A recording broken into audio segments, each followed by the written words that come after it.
Hello friends, welcome back to my channel. আপনারা দেখছেন gardening is my piece. আজকে আপনাদের নিয়ে যাই কালারফুল প্ল্যান্ট দেখাবো, যেগুলো আউটডোর গার্ডেনে হয়। আর ফুল না হলেও চলে যায়, কিছু কিছু ফুলের গাছও আছে ফ্রেন্ডস। আপনারা যদি ফুলের গাছ না লাগাতে চান, শুধু এগুলোতেই আপনার বাগান আলো হয়ে যাবে। তো সেই সমস্ত গাছের ছবি আপনাদের আজকে আমি দেখিয়ে দিলাম। গাছগুলো যে কটা গাছ দেখিয়েছি সব কটা গাছ কাটিংয়ে হয়, খুব সহজে হয়। সামনে বর্ষাকাল, যে কটা গাছের কাটিং লাগাতে চান, কোনো প্রতিবেশী বা বন্ধুর কাছ থেকে যদি পেয়ে যান তাহলে তো খুবই ভালো। অথবা নার্সারিতে, এগুলো তো সবসময় কিনতে পাওয়া যায়, যেহেতু এগুলো দামও কম আর সারা বছর বাগানে থাকে। মানে ফুলের আপনার কোনো প্রয়োজন হবে না, কেন ফুলের দেখাশোনার জন্য প্রচুর সময় লাগে, তার জন্য আমাদের প্রচুর খরচও করতে হয়। ফুল তো এমনি এমনি হয় না ফ্রেন্ডস, তার জন্য আপনাদের প্রচুর রোদ দিতে হবে, তারপরে সার এটা ওটা বিভিন্ন ধরনের জিনিস আমরা প্রয়োগ করি, তারপরে গিয়ে ফুল হয়। তো এই সমস্ত গাছ যেগুলো আপনাদের কোনো কিছুই খরচ লাগবে না।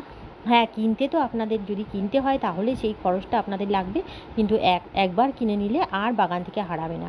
এই গাছগুলো এতটাই সহজ সরল, যে কোনো পরিস্থিতিতেই হয়ে যায়, একটুখানি কাটিং নিলেই হয়ে যায়। প্রত্যেকটা গাছ কাটিংয়ে হয়, কাটিং থেকে চারা আপনি সহজেই তৈরি করে নিতে পারবেন। এই ধরনের গাছগুলো দেখতেও সুন্দর আর বাগান তো আলোকিত করে রাখে। তাহলে ফ্রেন্ডস, আর কথা না বলে ভিডিওটা দেখতে থাকুন, আর কেমন লাগে বলবেন, আর ভালো লাগলে লাইক কমেন্ট শেয়ার। আর ফ্রেন্ডস, আপনারা ভিডিও তো দেখেন কিন্তু মনে হয় সাবস্ক্রাইব করতে ভুলে যান, তো প্লিজ সাবস্ক্রাইব করে আমার পাশে থাকবেন।